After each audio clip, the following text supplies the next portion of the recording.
What's going on, guys? So, Haley Welch, the hot Tuah girl, is now in some hot water. Now, if you don't know who she is, she's somebody from not too long ago. They got famous from just saying hot Tuah. And it was talking about blowing somebody. It was talking about literally just doing it, being a little sloppy toppy. Which, every guy pretty much thought that was insane and funny and awesome. And it pretty much is a catchphrase now, and she got famous off of it. She even started a podcast. And the one thing that I think is kind of crazy is it just seems like it's almost inevitable for a lot of, influencers and streamers, just anybody internet famous, to try to pull a rug pull. Now, these are all allegations at this moment, and I myself do believe them. I want to also say it just seems like, for the most part, she may be taking really bad advice from people. She may have been tricked into believing that this would be easy, or she was tricked entirely, and she's just that ignorant. Now, I want to say this is not a normal screw everybody and we just made off with the money type deal. There's a lot more stuff going on that actually was a little bit more confusing than normal rug pulls I've seen. It's usually pretty easy. Everything's able to be spotted. And for the most part, everybody has to apologize and pay a small fine. Normally still make out with quite a bit of the money. But in this case, even CoffeeZilla starts actually talking more in depth on a few things that just seemed a little weird. So to give you a little bit of perspective, there was a fee attached to some of this for buying in. And this fee was a percentage more or whatever. And basically, we'll just call it insurance. It was supposed to try to keep snipers out. And they go on to say that, well, it didn't work. Obviously, snipers came in. Not a lot of them. And they went on to say that none of the people that were a part of this program, we'll say 18 of them, sold any coins. And if you go look, CoffeeZilla, it's all over Twitter, by the way. CoffeeZilla does show that there was a lot of people making a lot of sales to get free coins, which would be the people that were, we'll call them investors. Let's just be polite. The people that were inside it. And basically, he states that there looks like there's inside trading. If you don't know, it is illegal. It's completely illegal. It's basically a 100% scam at that point. Like I said, still allegations, okay? Not accusing here. But to give you a little bit of the beginning right quick, I know this is a few minutes in, but she went on to a Twitter live, which I didn't know was a thing, and they were on a voice chat basically trying to talk about this because it failed miserably. It just crashed instantly. And a lot of the people, which we mainly gamblers, and some fans lost a lot of money pretty much instant. It was within an hour or two. And she went on to try to discuss it for some reason, and a guy named Doc Holliday, which I'll get into here in just a second. Also, I'd like to quick say, I don't like the fact that he uses Doc Holliday as his moniker name or whatever, because Doc Holliday is awesome. And you yourself, dude, you're not. But basically, she goes on to try to explain a few things, but ends up, the Doc Holliday dude jumps aboard and just starts ranting and calling people a bunch of, basically making fun of people's mental capacity, calling them a little bit crazy, and then to go on to tell them they should kiss his ass, which is super stupid. And CoffeeZilla finally gets to, get put up on the podium to ask him some questions. And these are valid questions, by the way. He goes on to ask who may have profited off of literally any of it, okay? At what point? Who was a part of the rug pull? And they go on to say, well, nobody. Well, what about the profits off the percentage that everybody paid? The fee, basically. Oh, nobody profited. We have a foundation. And I'm not going to lie, when he kept asking who profited, he asked it 20 times. Now, I will say CoffeeZilla is slightly annoying. And rightfully so, by the way, rightfully so.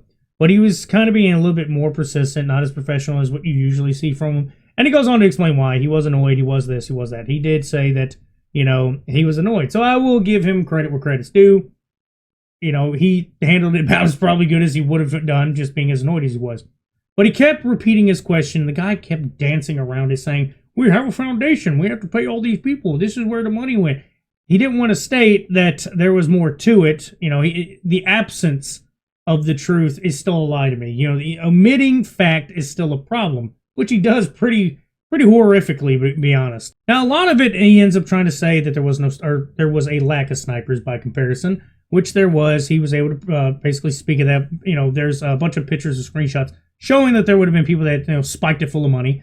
Which, by the way, it's going to be almost inevitable that it's going to happen to any crypto coin. There's going to be somebody sniping it for the most part, which just kind of boosts the amount that it's worth. And then there was the whole, we'll say the 18 people involved that may have quote unquote profited from this. The biggest issue that I was hearing in a lot of this is basically if you dumb it down and you kind of break the money up, roughly everybody would have made 30,000, we'll say 30 to 50,000. And the problem with that is, he said, who would do it for such low money?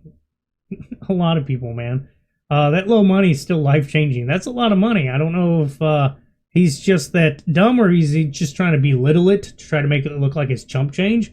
But yeah, people do that all the time. A rug pull that would be quote-unquote that small, I guess, would make sense, except for it's not that small. A couple $1 million were involved, and just the fees alone were a few $1 million, which that's where the whole back and forth went for who made the profit off of that. That was his main question, because he wasn't going to answer anything else. That was pretty much the big issue. He kept deflecting everything. Kept deflecting. Kept, going around, beating around the bush, not answering the question. Wasn't straight with anything. He even tried to ask who owns the foundation. He wouldn't even answer that. He kept going on about how Tuah is like the face of the foundation. Oh, so she owns it. No, she doesn't. Then that still doesn't answer the question, who owns it? But the Doc Holliday doesn't want to admit it. He wants to sit behind the screen and just try to make what looks like profits, allegedly, and rug pull people is what this whole situation looks like. So he looks like he fixed it. He looks like he used somebody else's face and their fame and, coerced them into this, which is even worse, honestly, on her, because she didn't do her due diligence. She didn't check into this. She didn't try to do anything, because if you're going to be that famous, you need to know people are going to take advantage of that. Now, I know it's like, well, you know what, in hindsight, obviously, but that's the thing. It's been such a common occurrence. You would think somebody who gravitated so quick to fame and what could be basically fortune didn't think twice about anybody trying to collect on that or use her. Now, to top it off, this is where some of the responsibility aspect I'm talking about comes in. She has an actual entertainment lawyer or whatever who ends up contacting him while he was editing the video. When he edited everything, they were telling him about what she actually got paid up front, which was 50% after everything's said and done and all the people were paid, which would be the 18 people. So 50%, I did some of the math, we'll just say out of the $2 million, it would have been $900,000. That's if the $20,000 to $50,000 payouts are to be believed, but basically they paid her up front $125,000. So she was paid to be the basic public shill. The same thing Boogie got, accused of, where he was shilling out a coin for $10,000, and a lot of people got rug pulled on that. Which this is still them pushing a scam or an alleged scam. That's exactly what this looks like. Now, by the end of it, while he was muted, let me get back to that. They end up muting him. Somebody else tries to ask a couple of these questions, and I'm going to go ahead and make my own little theory. I think the guy realized that he had no answers and he was going to put himself in a box and he needed lawyers to deal with this. I don't think he was going to realize he was going to get ambushed so quick, but he wanted to try to make it look like he was going to address it. But Haley decides, because she's the host, I'm ready to go to bed, and she wanted to cut everything off. So while everybody's still trying to get these answers, they're like, okay, I guess we're done. What I think happened was the guy literally was like, hey, boo-boo, we got to go. Cut it off, shut it down. Probably was texting her or emailing her or whatever he had to do to get a hold of her, tell her to shut it down, pretend like you're going to sleep, whatever you have to do. But we got to shut this down because we're looking bad. Now let me play devil's advocate. Say he's even remotely right. And all of this is still not 100%, a rug pull. Let's play dumb for a second and just feed into this. That just shows he was incompetent too, and he just tarnished her entire reputation and ruined a bunch of people and let some people profit off of it. And he's not even made that statement. I know it's just happened. Literally the time we're recording this, it's just been a few hours. But still, you have a level of responsibility for being, attached to this. Everybody does.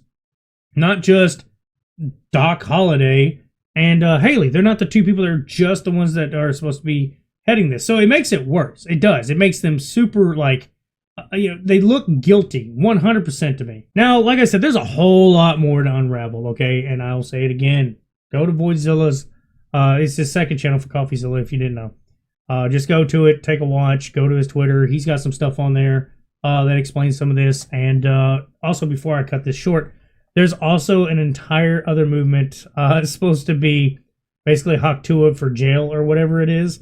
And there's a thing I want to show you right quick before I forget. This little community note on Twitter, which is her talking about the coin. That's what the clip right there for the video is. Right down there, it talks about how this is like a scam and that 90% was pulled out. So somebody had to have profited somewhere. And they said no insider trading happened, but CoffeeZilla shows some screenshots, or somebody did, of like the wallet interaction, which shows that, yeah, a lot of people that didn't pay in ended up just receiving money essentially by just selling the coin. So yeah, that right there is super, super suspicious. Basically, all of it points to everything they're saying is lying, which is it wasn't a rug pull. It looks like it was. Nobody sold their coins. It looks like everybody did. It's a foundation nobody used for the profits. Apparently, that's not even true. And to top it off, which wasn't lied about, just wasn't spoken about, it's omitted, is that she did get paid up front to shield the coin. So she was paid to actually, at least this is from the lawyer, you have to take this with a grain of salt. This is all coming from CoffeeZilla. But it's all alleged that he got messaged and it was supposed to be that she got paid. But yeah, guys, that's a lot to take in. I really didn't expect her to go down the path of like even being involved in something like this. That's absolutely wild. I thought she was just going to ride the wave of her podcast. I assumed it was doing good, or at least good enough to make a couple thousand. You know, a good living. Probably what most people do to make a decent living. So I thought that's what she was going to do. Ride that out and just be a personality. Because a lot of people do like her personality. That's what kind of sold half of the people on the coin. But yeah, guys, that's about all I got to say. Y'all have a good one.